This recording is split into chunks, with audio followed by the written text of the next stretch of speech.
Good evening and welcome to our special Monday night panel. As you know, there's been another court session today, so we're very pleased to have Alex, Stuart and James from the Trust on to go through what happened and the implications and things. But first, let's bring on our honourable host, as usual, Mr. Vic Morgan. Did you say horrible or honourable? Which one did you?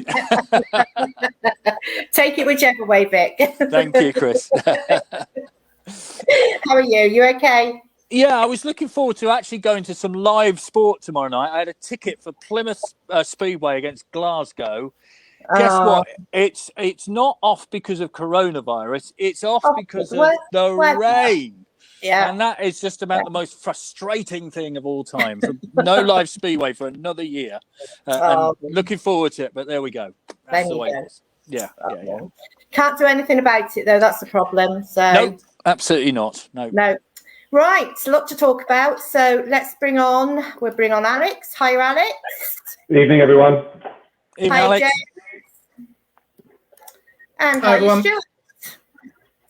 Okay, hi, Chris. Hi, Vic. Leave any questions that you've got in the comments and we'll get through as many as we can.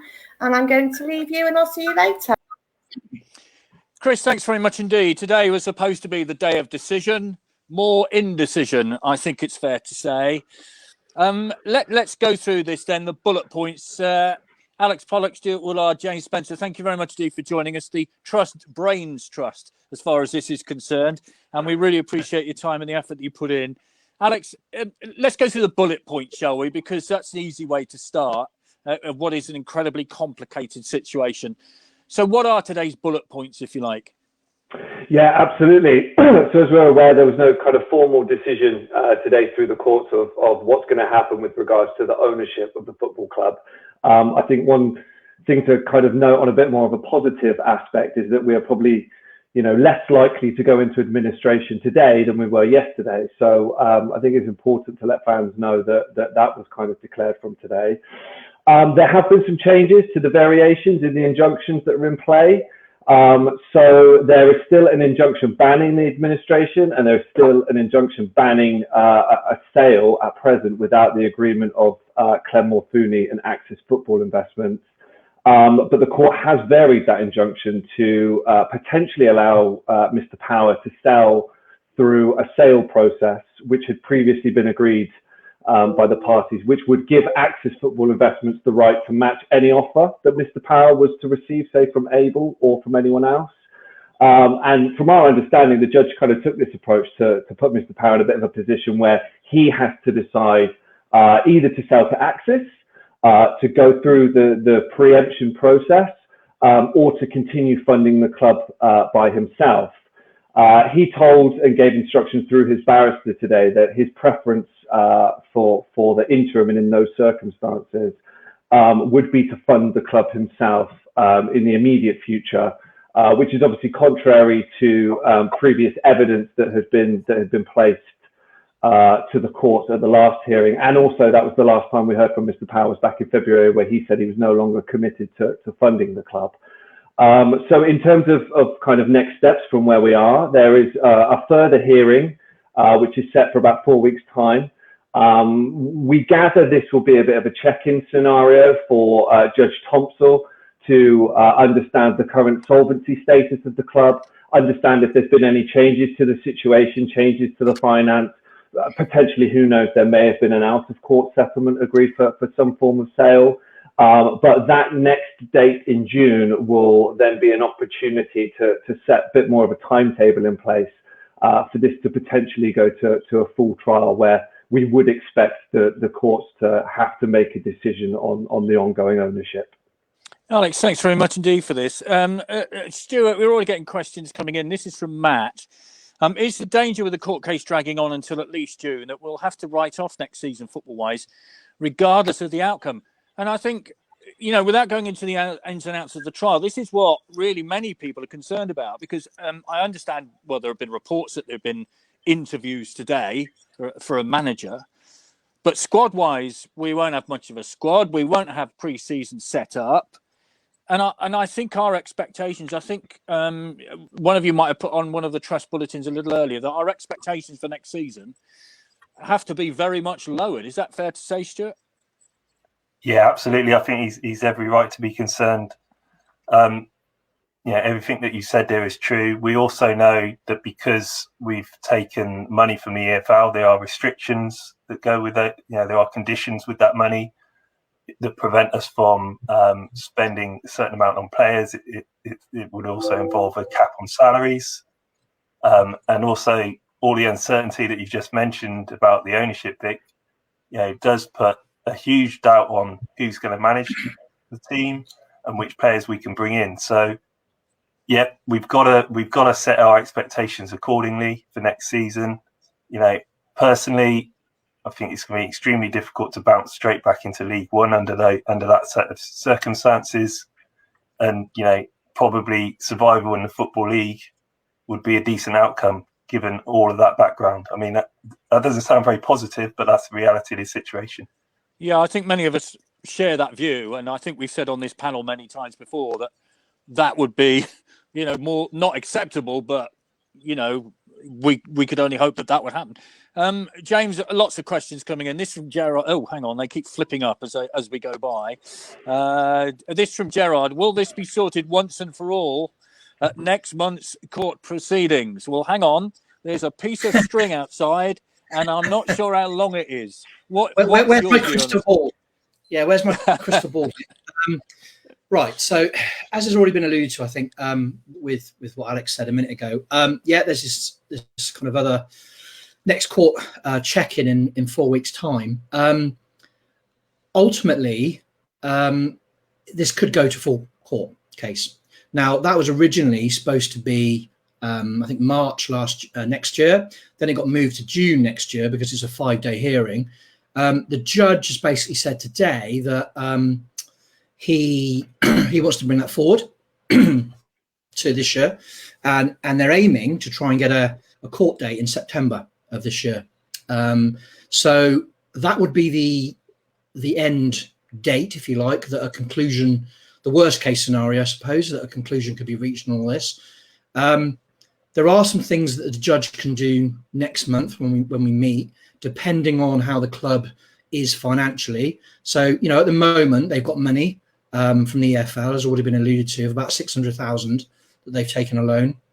They've also got about 250 to 260,000 money available from Clem Morfuni as a kind of loan, if you like, for kind of working capital that they haven't drawn against yet. So that money with the EFL money will obviously keep them going for a few months. But yeah, I think, you know, we would hope to get a conclusion as soon as possible, because as has already been alluded to, I think our next season really is going to be exceptionally difficult and very hampered. You know, we're going to end up shopping, I think, in the bargain basement for players and managers and coaching staff because of the restrictions that Stuart's already mentioned, that unless we repay that EFL loan of 600,000, ultimately we can't. We're very, very limited as to what we can do in terms of signing players, salaries, etc., etc. You know, and if that goes on until September, then we've got to bear in mind that, you know, we've also got the transfer deadline, so we might not be able to sign people then until January potentially. So, you know, we could end up in a situation where we have to manage with a very shoestring side, a cheaper side, and coaching staff until potentially January. So that's the current situation, I think, as we see it at the moment. So worst case September, possibly something more next month, but I would suggest fans should probably get it into their mind that it's highly likely that things are not going to be concluded until September. That would be our reading of the matter, really, unless something radically changes over the next few weeks. Goodness, right, lots of questions coming in. So, Alex, I'll go through them and then I'll read them out, and then I'll ask you to answer one or two of them. This is from Danny, who will want to manage the club in the current climate. Well, there are always people wanting to manage football clubs. I think that's fair to say. Who they are and what level they are, of course, remains to be seen. From Tim, well done to the Trust for keeping us updated, and to the OSC for running these events. That's what we're here for. And from Rob, another loan from the EFL for wages, I believe. Well, we've already touched on that, Alex, I think. But what about the management side of it? Because, you know, we've all been around football long enough to know that there's always people applying for management jobs, aren't there? Absolutely. There's always coaches and managers out there across all levels that are looking for opportunities and new challenges. To come into Swindon Town would be a massive challenge in the current situation. What we don't know behind the scenes, though, is who is conducting these interviews or who is going through the process of finding a new manager. In today's court hearing, we heard from Mr. Power's attorney that Able, the American company who Mr. Power would prefer to sell to, have already started work behind the scenes on ascertaining who their preference of a new manager and staff would be. But in terms of details around that, we're not 100% sure. There's obviously been rumours over the last few weeks, and I did catch earlier on there was a poll that Swindon Advertiser was running as to who fans would like to see the new manager. But in terms of anything formal or any kind of real options, there's nothing that we're aware of presently. Yeah, well, it's not going to be Richie Wellens. I think we know that now. He's gone to Doncaster. This from Simon, Alex. Well, I think we've already touched on this, but you know, in nuts and bolts, do we know with funding the day-to-day running of the club at present? I mean, I know Lee Power said today he wants to continue to fund it. You've already said about money from Clem Mulfooney, and there's money from the EFL. So I guess that's funding the club at the minute, is it? As far as we're aware, yes. Obviously, the loan taken from the EFL was to cover those kind of day-to-day operations. We're under the impression that Mr. Mulfooney is no longer funding any aspect of the football club until this situation is resolved. But obviously, as time continues to progress, there will become more debts and more outgoings that need to be actioned in and around the runnings of the football club. But where that actual money is coming from, we're not 100% sure. And to Mr. Power's attorney's point today around the continuing funding, there was a slight backtrack from her around his position, not necessarily being that he didn't have the finances to fund the club, but his position previously was maybe misinterpreted the fact that he was no longer committed to funding the club, whereas we've heard today in court that his position on that has now changed. Yeah, Stuart, it's all a little bit confusing to say the very least, isn't it? Because, you know, we were told, or the last we heard, no money past the end of February. Suddenly there's money. So it is terribly confusing. This from Derek Elston. What players, Stuart, will want to take a chance on signing for the club? It looks like we'll be picking up the players that nobody else wants. That's the last possible opportunity. And from Rob, another month when we can't rebuild. And that is crucial, Stuart, isn't it? At this time of the season, other clubs have already made their plans. You know, they're making their plans. And we can't, basically. Simple as that. Well, yeah, that appears to be the situation, Vic. As Alex said, I mean, we don't know who's making the decisions from the football side of things and who's going to be funding it. So, yeah, we have to think at the moment that we are going to be shopping around in the bargain basement. And, you know, we don't know what salaries we're going to be able to pay, but we know they'll be restricted. So obviously that has an impact on the quality of players that you can bring in as well. So, I mean, it's very much uncertain. And we really, the bottom line is we really need this ownership issues solved as quickly as possible, Vic, because as you quite rightly say, other clubs will already be planning for next season. They will have already identified what players they want to bring in, what coaches they want to bring in. And whilst Abel may have made those plans, they're not in a position to implement them. We know that Clem will already be thinking about that as well, but again, he's not in a position to implement those plans either. So from our perspective, it needs to be sorted as soon as possible, and our preference, as we've stated many a time, is for Clem to take the club forward. This from Jason. It's time the Trust and the official supporters club joined together to organise a protest, film it and pass on to Clem for June the 15th. Rob says, still a bleep nightmare. I think we wouldn't disagree with that necessarily. What about that protesting, James? Because we've seen fan protests over the European Super League.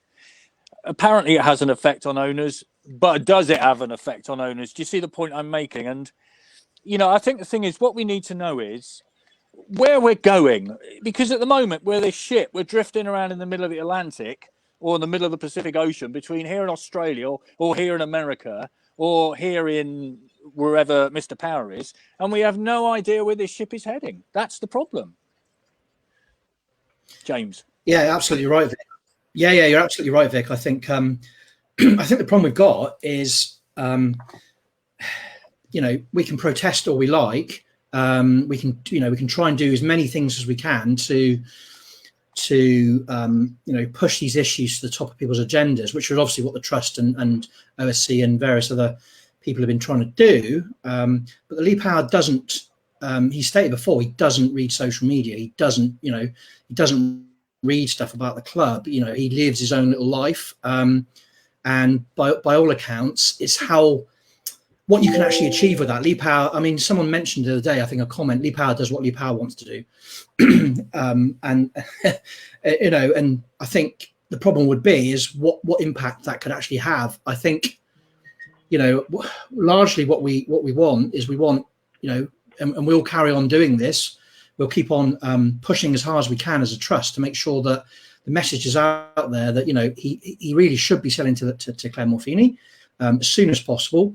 And I think that's really all we can do. I mean, as a trust, we are going to look at, we are going to go out to our members, of which obviously our members count now is quite considerable over the last few months. We're up until like kind of 1,500 or so members now, compared with 300 or 400 previously.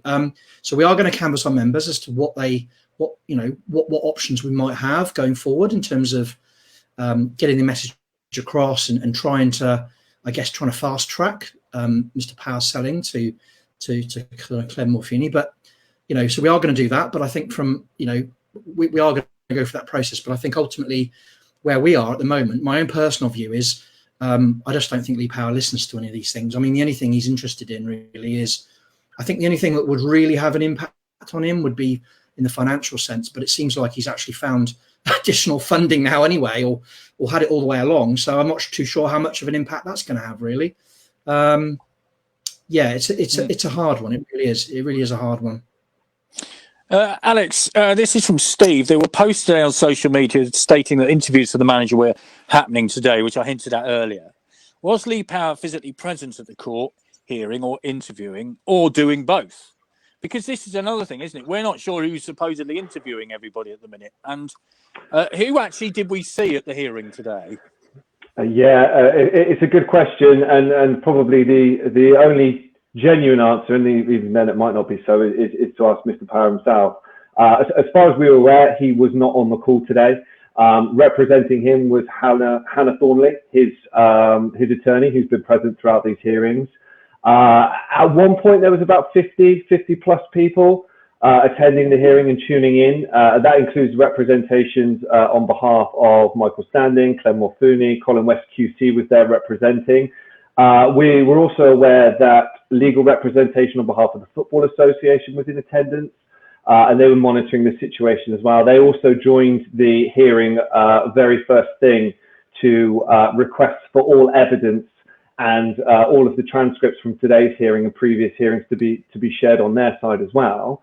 And there was a whole range of media and a number of fans. And actually, I've got to say to those who did attend today's call from a fan perspective were impeccably well behaved. We had put a call out recently to request, as few people as possible to attend, because we were aware that any repeat of what happened back in January, February was not going to be well received. And one final point towards the end of the call this afternoon, we believe we heard Mr. William Caravoni tap out of the call, who is one of the named parties in association with Able, the American company interested in buying from Mr. Powell. Yeah, interesting. I said before, if they'd like to get in touch with us and come on here, tell us who you are. I'd be delighted to talk to you and find out what your plans are. Same for Mr. Morfuni. I mean, I'm not, going one side or the other here. I'm just saying we'd love to talk to you. Thanks very much. This Stuart from the STFC supporters group, not the OSC. Hang on. What wasn't the question asked to where suddenly LP has the funds to fund the club in the immediate future? When he made it clear on the radio in February and to the court that he couldn't fund the club anymore. Well, I think we kind of all like to know that, wouldn't we? Because, it was made clear that there was no more money. And there was talk of that being it. They have found extra money. They borrowed extra money. But do we know if there's any extra funding? We don't, do we? No, simple answer is no. As Alex explained earlier, there's some funding available through, EFL loans that haven't been fully taken yet. There's some money that's been made available via Clem Morfuni that hasn't been drawn down yet. But that statement that Lee Power made earlier on in the year was pretty categorical. There was no more money left in the pot. So, quite where this additional funding has come from over and above, those potential avenues I've already talked about, then we really have no idea. And how are you? Yeah, it did seem a bit of a backtrack from what was said at the previous hearing. What's your gut feeling then, Stuart? We've got another month now, and still more and more questions coming in. We've got another month now of this, and it is frustrating because all we want to do is watch 11 blokes kick a ball about, don't we? I mean, that's basically what we want. So, what's your gut feeling? My gut feeling is probably the same as James. I think it will. Whilst I'd like to think there's a chance it will get resolved before going to a full court hearing in September, at the moment I don't see it. I think it'll go all the way to that hearing, and then what happens there is anyone's guess. But if there's one positive to take from today, it's that hearing is being brought forward. So it could have been as late as June next year. In that respect, having it in September this year is a positive. Albeit that we've talked about the issues that having a September hearing represents for us on the pitch, and that is far from ideal. At least it gets resolved potentially sooner than it would have done before. So, by the end of this year, hopefully we've got clarity. Hopefully we've got a new owner with a clear vision for the club, some investment, and we can all move on from there. But I think it probably won't happen before then. Okay. James, this from Craig. In the summary published earlier, it was stated LP outlined the reasons why he wouldn't sell to Axis. Was this discussed in any more detail in court? And I'd also like to say to you about Alex was saying about the Football Association coming in. I think you're slightly concerned about that, aren't you? Yes. So, to answer the first question, yes, It was. Hannah Thornley, who's Lee Power's legal representative, went through 4 or 5 reasons why he doesn't want to sell to Clem Morfuni. In summary, he said he doesn't trust Clem Morfuni. That was one reason, which was an interesting statement, given some of the things that have gone on in the past. I think the other thing was that he didn't feel that Clem Morfuni had the heart of the football club, the best interest of the football club, ultimately weren't at the forefront of his mind, which again didn't really make much sense. He also said obviously that there'd been a falling out between him and Mr. Morfuni, so that was another reason given that he didn't really want to sell to Clem. And he also used details of the fact that one of Clem Morfini's Axis companies based in the UK had been put into liquidation a year or so ago, and that actually he didn't feel like he was a good kind of future custodian of the club because of that situation. Whereas actually we know, and part of the information that we gave as a trust through Rob Angus, our vice chair, as kind of I guess kind of additional information related to the case and Clem Morfini, is that was simply a restructuring element of Clem's business. And actually the outstanding the kind of financials of that were ultimately Clem kind of has completely swallowed the pretty much 90% of the financial issues regarding that company in the UK. So I think it's pretty standard business practice, and ultimately wasn't an issue, and we didn't see it as an issue as a trust. Other people we've consulted didn't see it as an issue, but again, that was brought up as a reason, a pretty tame reason, to be fair. And interestingly enough, the judge made a kind of comment, which I thought was quite striking at the end. He basically said, no uncertain terms, that the 4 or 5 reasons that were given as to why Lee Power did not want to sell to Clem Morfini were pretty poor, really. He didn't think they were particularly great reasons, and didn't really make much sense. So I think I think he was of the same opinion as ultimately the rest of us, really, with regards to those. Yeah, this is from Jamie, and I think it's pretty similar. So we've touched on it. If LP's representative said he'd received an official offer from Axis, but it wasn't considered acceptable, what reasons were given for not being acceptable? So I think you've just gone through that, James. Alex, what about the Football Association then? How worrying is that? So we're still waiting for a bit more insight on the Football Association situation with regards to Michael Standing and also Gareth Barry. To be fair, I don't have any further context than the information that's publicly available today. I don't know whether James or Stuart do, but they did send their legal representation into the call today, and were very clear that they wanted all of the information from today's case that involved Michael Standing and Mr. Power that they could potentially kind of flick through and utilise. They're also keen to stress, though, that they weren't interested in the information that regarded or involved Axis Football Investments or involved Clem Morfini. Obviously, as Clem is a shareholder of the football club and owns 15%, that was kind of formalised last year. He's already passed those fit and proper persons tests with the relevant footballing authorities.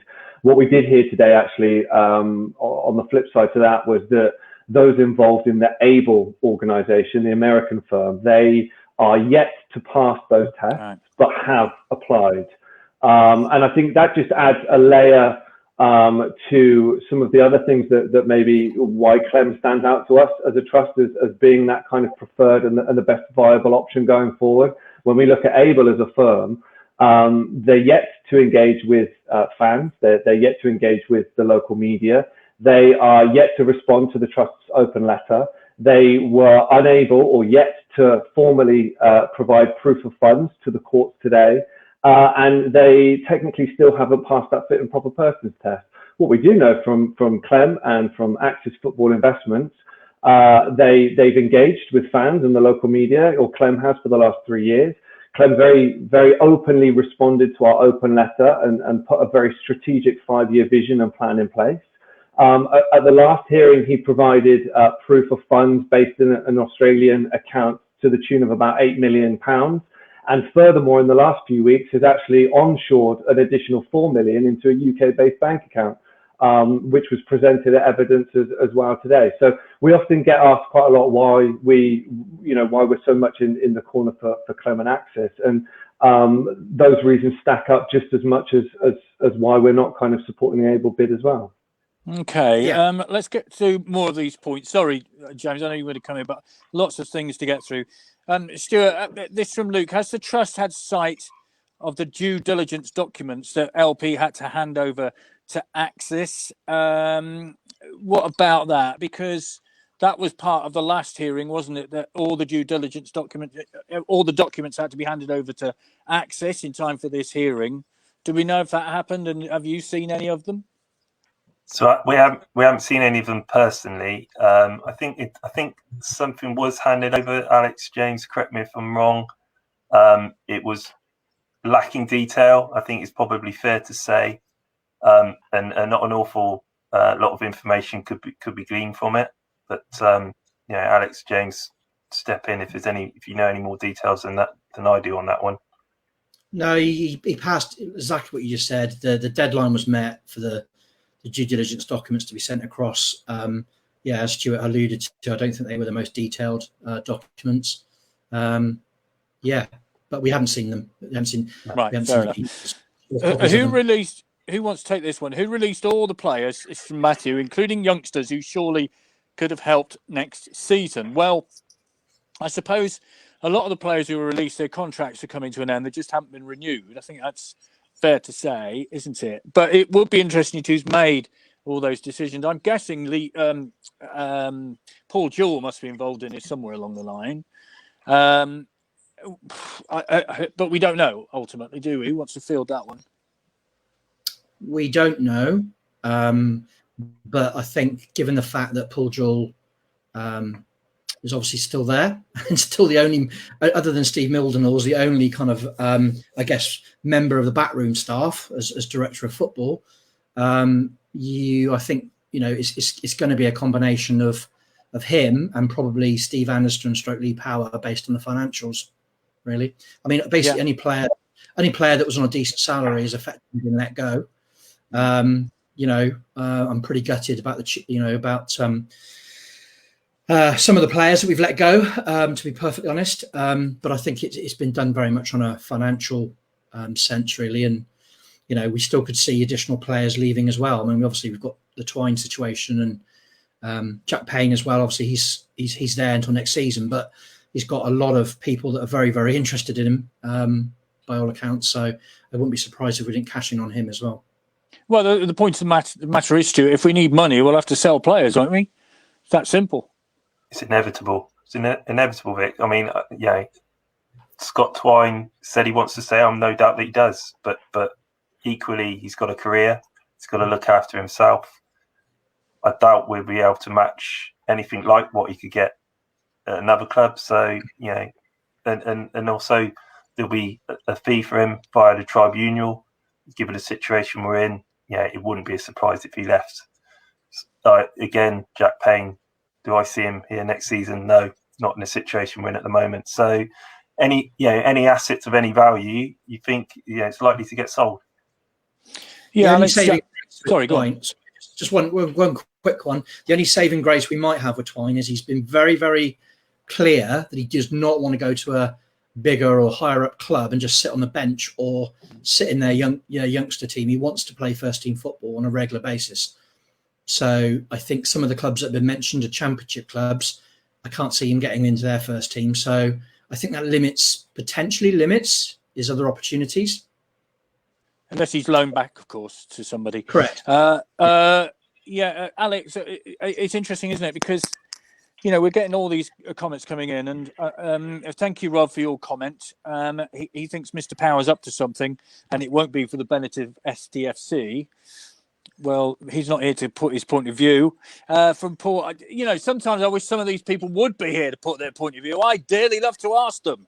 Trust me. This is from Paul. Why suddenly has LP found the money to fund us between now and September? The club will get very little season ticket revenue. And Alex, I think this is important this summer if LP remains in charge.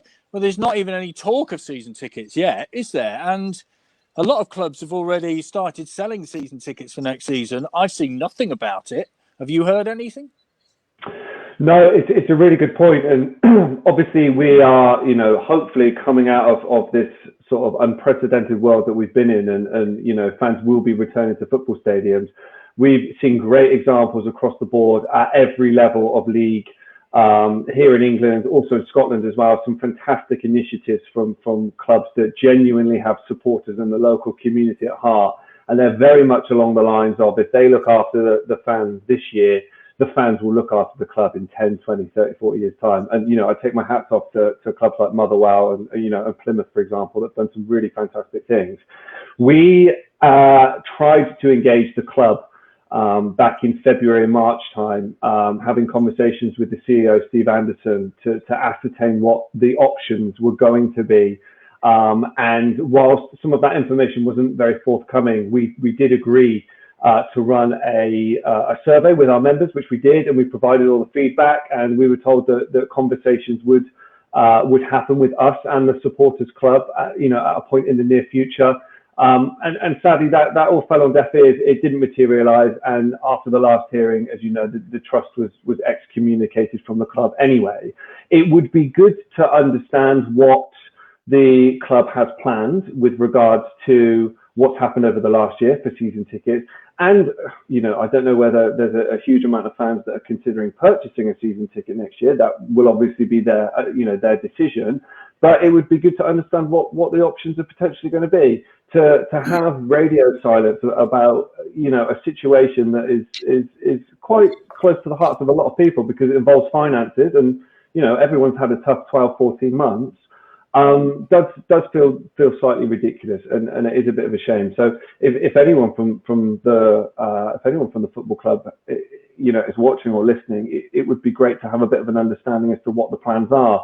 It would be a shame to have to wait for some form of sale to go through, and that situation be left at the feet of the new owners to deal with immediately. But obviously, if that was the case, we understand that new owners are going to have to deal with that as and when it comes in. But nothing from the football club so far, unfortunately. One or two more points coming in, Stuart. I'll get you to field some of these. From Paul, has Clem completed due diligence? Does he still want to take over after seeing the books? We kind of already touched on that. From Luke, what does the trust suggest the best thing is for supporters to do to help? Protest, not buy season tickets, boycott official social media. Well, the thing is, Stuart, it's very easy to say, don't buy a season ticket. Now, I've had a season ticket for years, and I want to watch Swindon. And it's not just a case of watching a ball being kicked about. It's an emotional thing. We've all missed this emotional thing week in, week out. And my goodness, it's a tough call, isn't it? Not to buy a season ticket.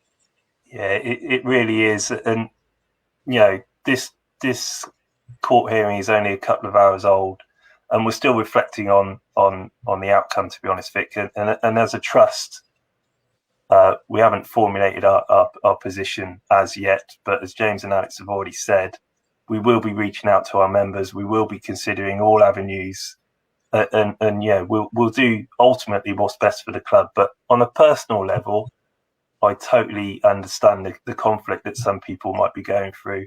I want to go and watch Swindon play. I'm going to miss. If I don't go on a Saturday, I'll miss it. And I wouldn't judge anyone who decided to buy a season ticket because they wanted to go and watch football. That's a personal choice, and I completely understand why they would do that. Equally, there'll be a number of people out there who don't choose to buy a season ticket because they don't want to fund the current ownership any further. And again, there's a position I completely sympathise with. I'd probably fall in the latter camp personally, but I would stress that's just my own personal view. It's not the position of the trust as yet. We are still working that through, but it's a real tough one. I mean, we've missed a lot of football already because of the pandemic. No one wants to carry on missing football. We all want to get back into the campground as soon as we possibly can. So, I think people have got to decide for themselves, Vic, ultimately. Yeah, they do. We've already this from Derek H. Why does LP not want to sell to Clem? I think we've already touched on that. From Dave, I won't renew my season ticket if LP is still running the club. Enough is enough. From Joe, is there any sign that LP could be a silent director of Able? You see, LP in my mind is a long playing record, which I'm old enough to say that. But we've touched on this, haven't we, James? And the honest answer is, do we know definitely or not know definitely? No, we don't. We don't. There's lots of rumours going around, obviously, that in some way Mr. Power is involved, behind the scenes or what have you with Able. But we really don't. I mean, literally, we know nothing about Able. So, other than the two individuals that are involved. We know nothing, very little other than that. So, formally, do we know Lee Power's involved? No, we don't. Rumours are that he is. But I think it's interesting because the two deals that are on the table in terms of the purchase for Axis and the purchase for Able are very different. And it's very much more preferential to Able's terms than it is to Axis's terms. Good example is that the debenture that would have to be repaid to Lee Power. He said that Able can pay that back within 2 years to kind of try and ease that in, if you like. There's a large sum of money. I mean, that's over kind of £2 million. But ultimately, for Axis, they would need to pay that immediately. There's other things that he's kind of made the deal more sweet for Able than it is for Axis. Now, we obviously know that he doesn't, him and Clem Morphine don't get on anymore. So there's that to kind of contend with. But it does seem that the Able offer or the terms are a little more favourable for them, which does always make you think, well, I wonder why that is. But no, we don't know for definite. It's just rumour. Okay, this from Joe. That ship that I was talking about earlier seems to be heading for the National League while LP remains at the helm. We've already touched on the fact that we have to expect a pretty poor season next year. This from Ian. What chance of appointing an interim manager, for example, Lee Peacock, to oversee pre-season preparation, which I guess it's at least it's a very good suggestion in terms of a pre-season would be sorted. This from Stuart. Is it possible that if Lee Power sells to Able for £1, he might somehow receive other payments? Let's put it like that, because I wouldn't want to use the actual wording. This from Tony. Don't renew season tickets. We will hit LP in his pocket. He understands only money. From Dan, I'm not renewing my season ticket until LP is gone from the club. From Steve, the case sounds to be getting very expensive. Any discussions about costs, Alex? I mean, these things ain't cheap, are they? No, they're not cheap. As far as I'm aware, the costs surrounding the legal aspect haven't been discussed. All I would say to that effect is Hannah Thornley, on behalf of Lee Power, has a very good reputation in the industry from the legal perspective. We know that Colin West, who is represented Michael Stand in Axis Football Investments, also is very, very good at his job. So those people don't come cheap. We're also aware that actually the FA have put a guy called Mr. Coltart in charge of their investigation on their side, who is a very prominent attorney and has dealt with a number of high-profile sporting cases as well. So that from their side, they're taken very seriously as well. But in terms of actual figures, I've got no idea. No, I mean, it's not a 2 and 6 job, is it? To use old money. They did say, just to add to that, they did say today that they were hoping to talk a little bit about the kind of costs, but they didn't have time. So they're actually going to talk about that in the hearing in 4 weeks' time. From Malcolm. Yeah, sorry, James. This from Malcolm Stewart. The trust intentions are admirable, but how much real clout do they have to make any real impact to change things? Well, the problem is you're excommunicated from the club. The local paper is effectively, well, everybody seems to be, and that is a problem. That's a major problem, isn't it, to have any influence on anything? Well, it is. It certainly doesn't help, Vic. I mean, that kind of relationship with the club is no longer there. So, we can't influence it from sitting down and having discussions with Lee Power. But where we can influence is to use the hashtag is fan power, and that shouldn't be underestimated. And we've seen the impact that can have with the European Super League. So, it's not, people may be skeptical about fan power and what we can do as a trust, but believe me, we can have an impact, especially in the sorts of numbers that we've seen joining the trust in the last few weeks, which is increased significantly. And I think someone said earlier that Lee Power can be, if you hit him in the pocket, it will make an impact. So, there is stuff that we can do. Now, we're not unrealistic.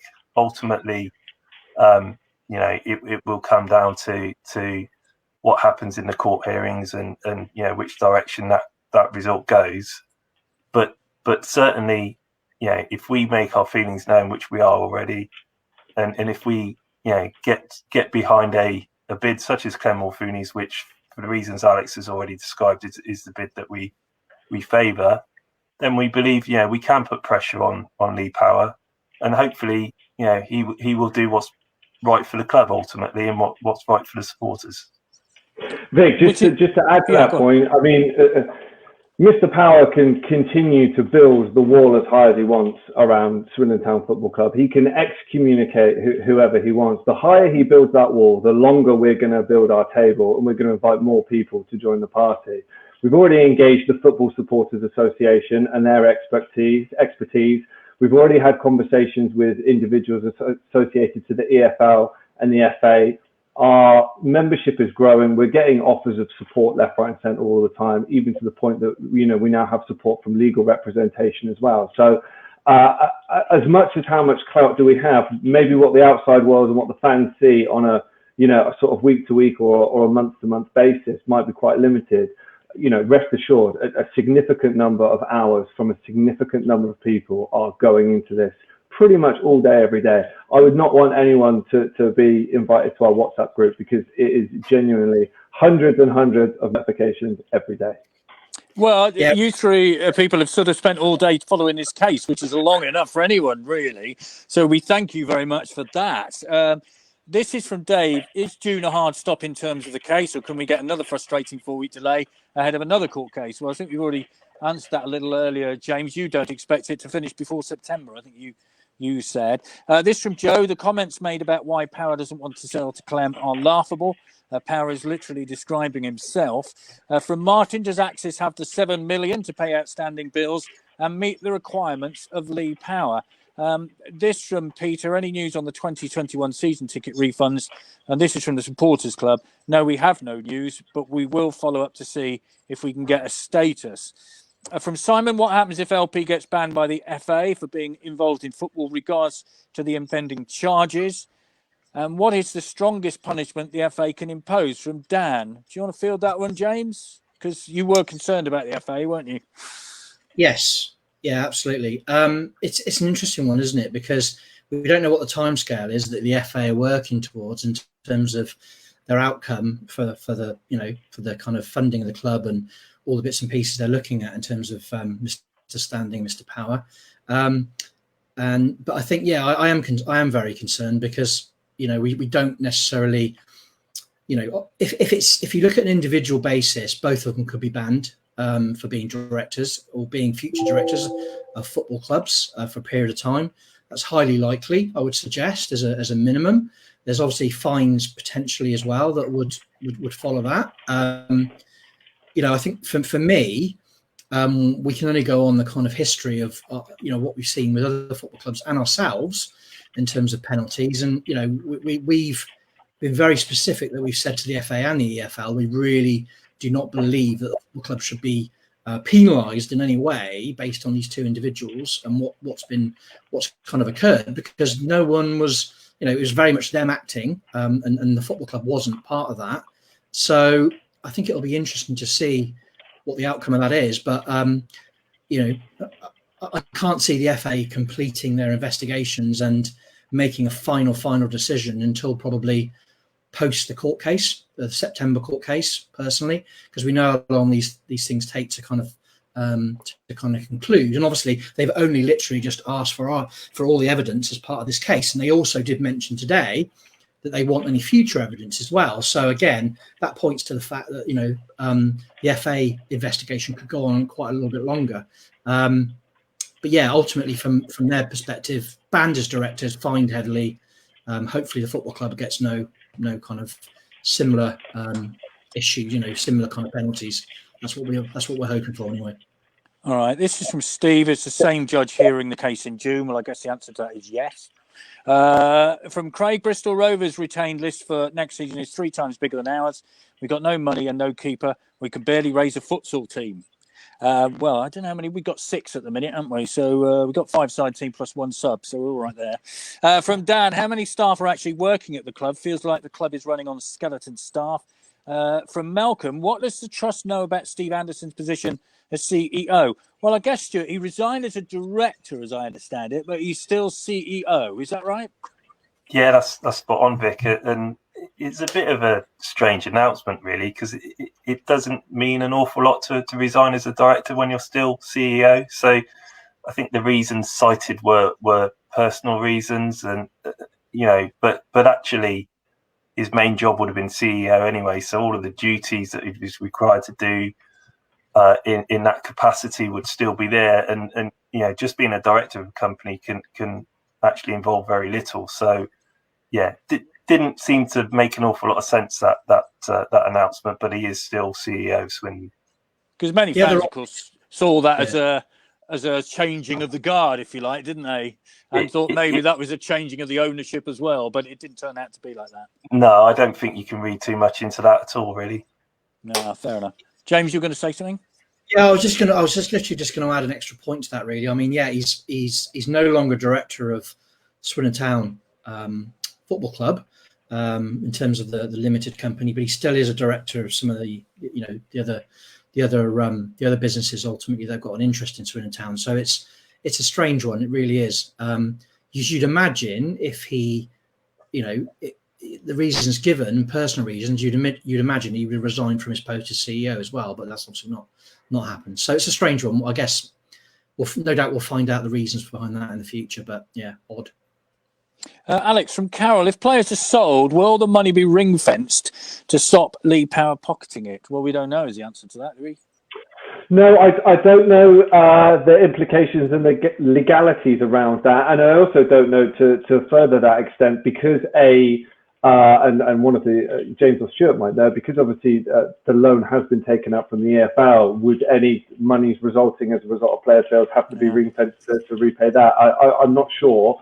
But those are elements we can definitely investigate and try and find out some more information. From Catherine, I wonder if Lee Power's dragging this out in order to benefit from possible sales of Twine and Painwell. Stuart, do we know? I mean, I'm guessing if the Football League are making you a loan, at some point they want the cash back, don't they? They're not going to give it you forever, are they? No, absolutely. They will want it back. Those restrictions that we talked about earlier in terms of how much we could spend on players and transfer fees will remain in place until that loan is fully repaid. So, which is another reason why we need this sorted as soon as possible, because if Clem Mulfooney were to take over, one of his priorities will be to pay that loan off, so that we can start, so that he can start investing in the team and try and take the club forward. But I would stress we don't know for sure that Twine and Jack Payne are going to be sold, or any other player for that matter. But it just feels very likely given the situation we're in at the moment. Yeah, Jack Payne said on the awards night last week that he wanted to be a club challenging and a club that was happy. I'll leave you to draw a conclusion as to whether that will be the case next season or not. Well, lots coming in, and I'm apologies we don't get to all your questions because there's so many of them. This from Pete. There was some mention of Nigel Eady estate money being used. Can the guys clarify this? Now, this was, I think, in the event of it being sold to Axis. Is that right, Alex? Yeah, so for those who aren't aware of the Nigel Eady Trust, Nigel Eady was a lifelong Swindon Town fan who passed away a few years ago, had a significant estate, and there are funds in a trust which stipulates that those funds should and could be utilised for the benefit of Swindon Town Football Club. Over the years, we've built up a relationship with the Eady Trust, as we are the Supporters Trust. I know the STFC Community Foundation has as well, as they funded part of Foundation Park. We have had some brief discussions with them around potentially utilising some of that money for the benefit of the football club, and we are of the understanding that they're quite on board with Clem Mulfooney and Axis Football Investments' long-term vision, the 5-year plan, the response to the open letter, and just the way he undertakes business generally. So we are of the opinion and the understanding that if Clem Mulfooney was successful in his bid for Swindon Town, there may be an opportunity and a solution to potentially utilise that money. What that may be for, we haven't determined, but for the interest of Swindon Town Football Club, not a owner or a specific individual. We're of the understanding that they're not going to be in a position to do that whilst the current ownership is in place. For those of you who might remember, Nigel, he used to wear an incredibly long red and white scarf, which he had for many, many years, and he was always there, always around, away and at home. This from Ashley. Why should we trust any owner? We need fan ownership. Well, of course, owner's much in the news at the moment. From Mike, is Clem for real? He seems too good to be true. From Lee, can the trust or have the trust reached out to any millionaires to buy out Power? Alex is nodding his head. Yeah, I mean, if anyone's got Daniel X mobile number, the founder of Spotify who recently put a bid into the Kronkers at Arsenal, he was referenced in a tweet yesterday, to which I did reply to that tweet. If anyone's got his mobile number, I'll give him a call tomorrow. I've got no issues with that. Okay, fair enough. So you're happy to beg it for any money anywhere, are you? Is that right? But of course, the thing is, it's all very well having somebody with money who wants to buy, but the person who's got the club's got to sell. I mean, it's that simple, isn't it? Yeah, absolutely. And obviously, as a result of the variation of the injunction today, any sale by Mr. Power has to be approved and agreed by Axis. And Axis also have that opportunity to match and the sale go through to them. I think, there's obviously a lot of talk in the media at the moment about ownership of football clubs, and particularly those from wealthy individuals. And ultimately, from a perspective of a football club, you need those funds to be able to survive and invest. And whilst fan ownership is a fantastic ambition and something, I think Swindon Town should be striving for in years to come, at this particular moment in time, where the club needs a complete rebuild from the bottom up, it is going to require significant financial investment, and it is going to require a significant team that has experience, not only from the football perspective, but also in the business world. Yeah. Just going back to the point around, I was just going to make the point around, someone asked, is Clem for real? So we've had many interactions with Clem Morfuni. He seems like a really decent guy. He does have the best interest of the club at heart.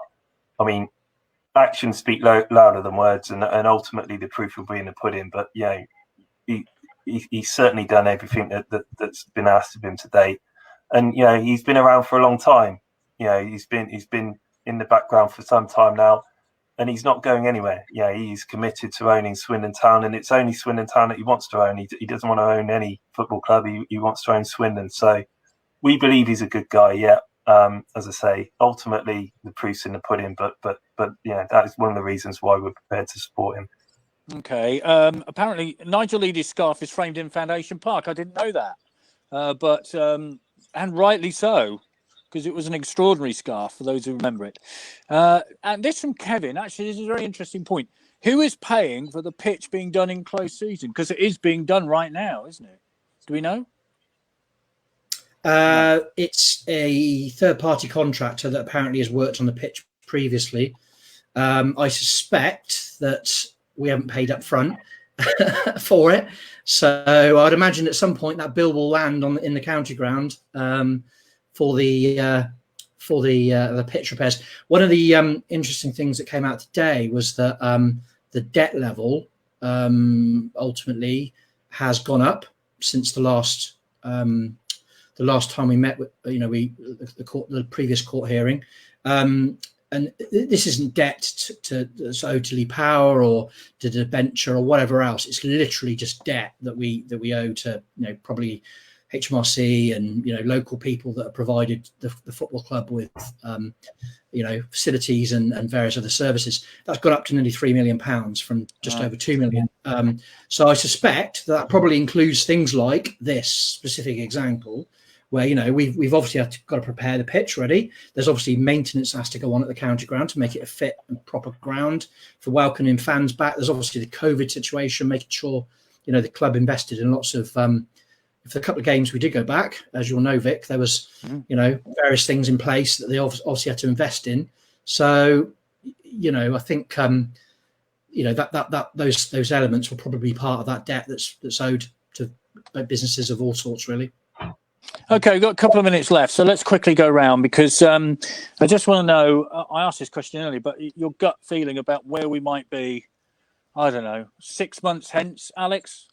Let's pluck a figure out of the air. No, I'm going to remain positive and optimistic on this. You know, there does seem to be an element of negativity around some of the fan base today, probably because maybe today wasn't the outcome and the solution that we wanted. But I am positive that there is light at the end of the tunnel. And having sat in on all these hearings now and understanding a bit more about the processes in play, I would genuinely hope for that Axis Football Investment do acquire the football club. All I would say is from a perspective of being a supporters trust, we will find ways in which we can protect the club for the future. And you know, we're going to regroup as a board and as a trust over the coming days, and we will present some of those ideas to our members. And you know, if anyone has any ideas, some suggestions, or you know, you want to vent your frustrations out, you can contact us via our social channels and via the email, but we will have some comms coming out in the next few days to try and alleviate some of those worries. Okay, from Joe, is there any chance that Abel do not pass the league's fit and proper persons test? Who knows? Everybody seems to pass the fit and proper person test. It just, you know, it does seem to happen, doesn't it, for some reason? And I'm not passing any nasturtiums here. That's just how it seems to be. So 6 months hence then, James, what's your feeling? 6 months time, I follow the same kind of principles as Alex, being positive. I think we'll be owned by Axis and Clem Morfuni. We will have a new CEO that has the interests of the club at the heart and is a good business person that can ultimately get us in a good position. We will have an average squad probably based on the fact that we are going to be restricted at the beginning of the season, but we'll finish the season hopefully kind of, you know, mid-table would be brilliant. As long as we finish above that dotted line, I don't really care. Let's just get the current situation out of the way, start again with fresh owners, fresh impetus and new ideas and a new strategy. And let's get behind our football club and actually we'll focus on watching football again, which would be really nice rather than on a laptop. Marvellous. Absolutely. From Lee, is Clem a short-term solution rather than a long-term? 8 million is a shed load of money, but doesn't sound a lot to run and build a club. And from Jason, can someone contact Michael Doughty to buy the club? Stuart, your thoughts about 6 months' time? So I echo James and Alex, really. I think, let's be positive. Clem Morfuni will own the club. Hopefully, it'll be a tough season on the pitch. We might have to take one step back before we take 2 steps forward, but I'm confident we would survive in that league, and we can look forward to the season after with some real investment and really crack on from there. Lovely. Well, thank you very much, Steve, for all of your comments. There have been so many, and I've got through as many as I possibly can, but I'm really, really, really grateful for you all getting in touch.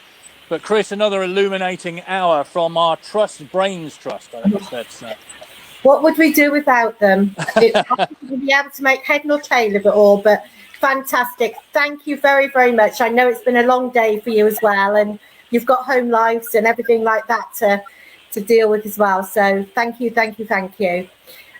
Yeah, apologies if we didn't get through all the questions. We have had literally hundreds. So apologies for that. As you know, if there is any developments or anything, we will have a panel like this if we can, and ask the trust guys to come back.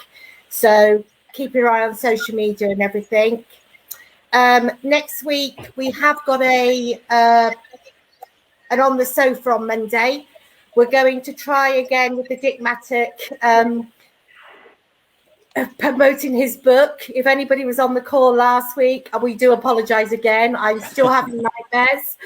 So, but yes, we will be trying that again, and hopefully we will get John and Don as well to join us. But thank you again, guys. Thank you very much, Vic, and we'll see you all soon. Bye.